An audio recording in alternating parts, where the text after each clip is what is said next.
What is the biblical view on security and defending yourselves or your loved ones, please? Okay.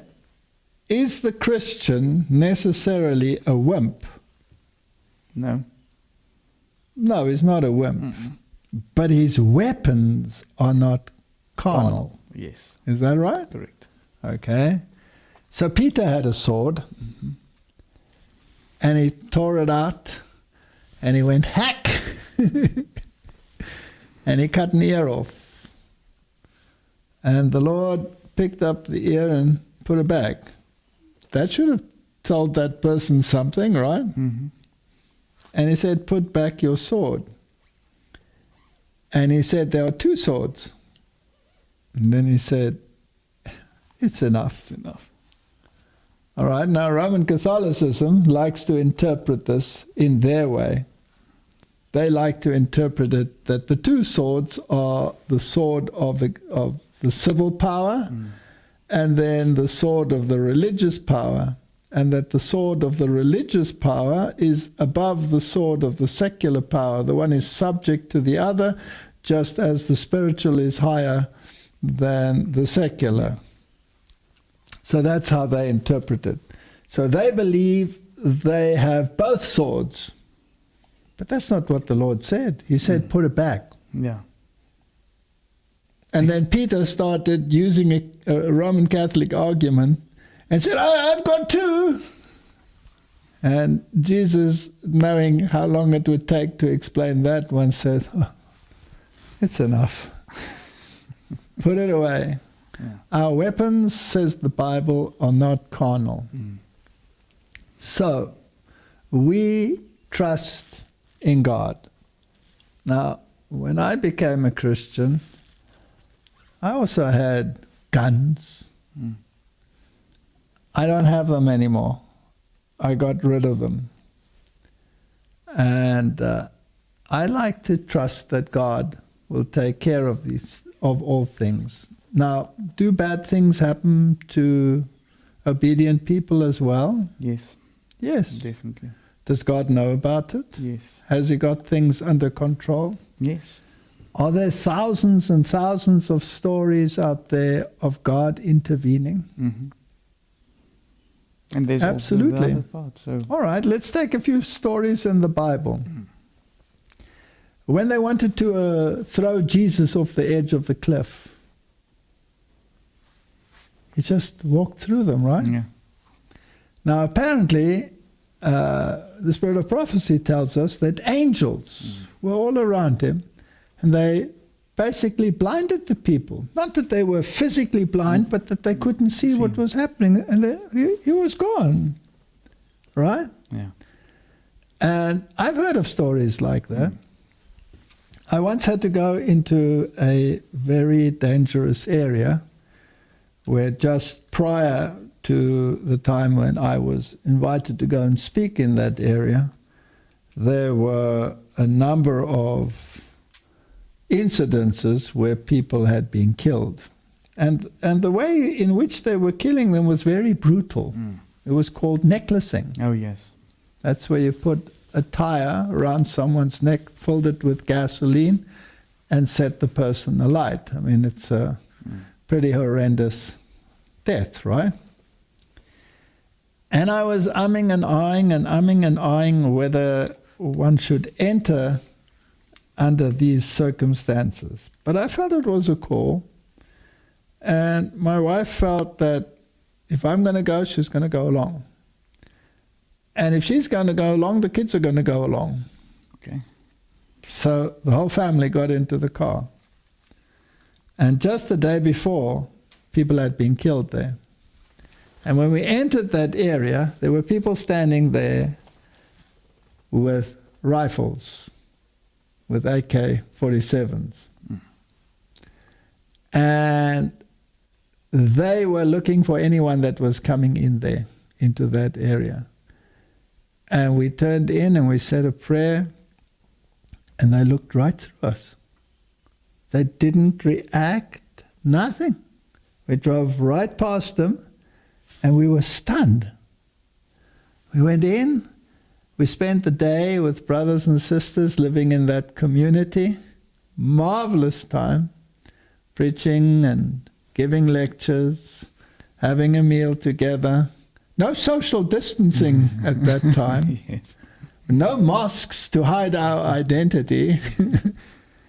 And then it was time to go back home. It was like running the gauntlet, right?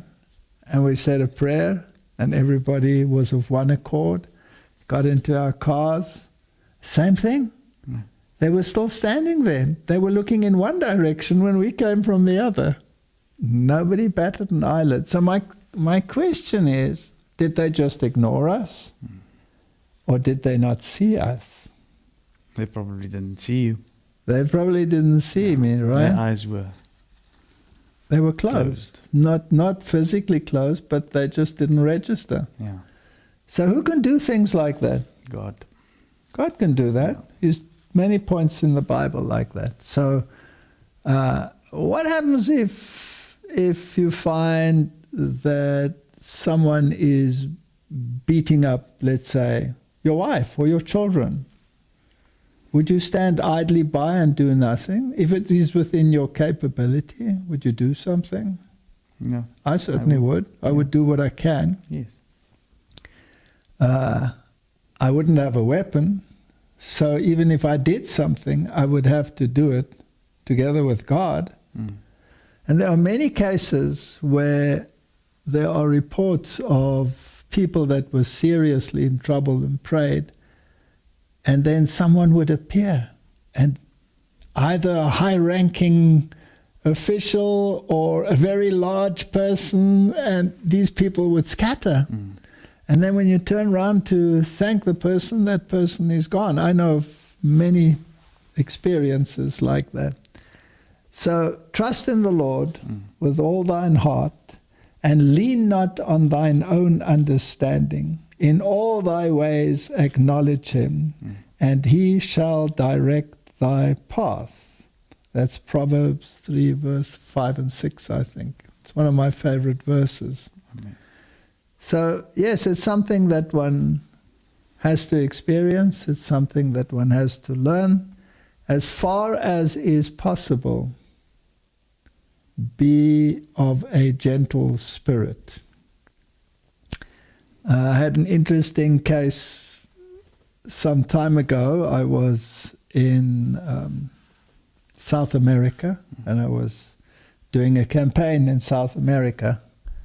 And a young lady came up to me, and she said that she had been through many of my series, and that she and her husband and her children were sitting, and they were going through the series when there was an attack on their home. And 3 robbers came in with guns, and they held the husband and the children at gunpoint, while one of them grabbed her and dragged her to a bedroom.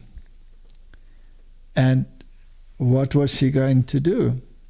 And they were studying the Bible, and they were making decisions to follow God. And so she prayed and said, Lord, what must I do? I mean, this was a very serious situation for her, and probably they were going to kill her husband and her children.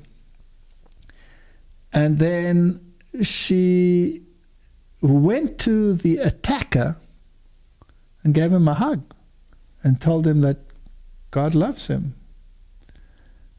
And he got very furious. And then eventually he screamed at her and says, he's a criminal, God doesn't love him. And she said, yes, he does. And so he didn't do what he was going to do, but dragged her violently back to her husband and her children and threw her basically down, and there she was. And they were all held at gunpoint.